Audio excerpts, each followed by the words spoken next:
નમસ્કાર મિત્રો, હું છું રમેશ. મિત્રો, માઇક્રોરાઇઝાનો ખેતીમાં ઉપયોગ કઈ રીતના કરી શકાય અને કેમ કરવો જોઈએ, શા માટે કરવો જોઈએ, આવા ઘણા બધા પ્રશ્નો તમારા મનની થતા હશે. તો માઇક્રોરાઇઝા એક પ્રકારની જૈવિક ફૂગ છે અને જેને કહી શકાય કે આપણી મિત્ર ફૂગ તરીકે વર્તન કરતી આ માઇક્રોરાઇઝા છે. માઇક્રોરાઇઝાનું ખાસ કરીને જો વાત કરીએ તો એ મૂળ સાથેનું સહજીવન ગઠબંધન કરે છે.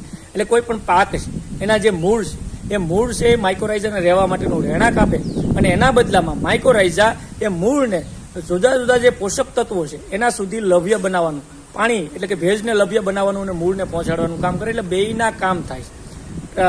મૂળને એનો ખોરાક મળે, પાણી મળે છે અને એની સામે માઇક્રોરાઇઝાને એનું રહેઠાણ મળે છે. અને એના બદલામાં મૂળ છે એના દ્વારા પ્રકાશની ક્રિયા દ્વારા પેદા થતો કાર્બોહાઈડ્રેટ્સ ખોરાકના સ્વરૂપમાં માઇક્રોરાઇઝાને આપતું.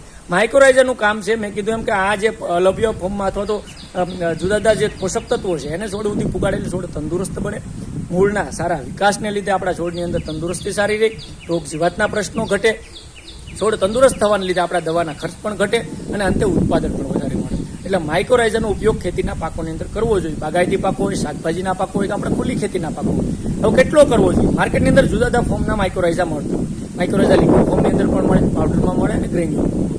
બધા જ પ્રકારના માઇક્રોરાઇઝાની જુદી જુદી બનાવટ અલગ અલગ કંપનીઓ હોય છે.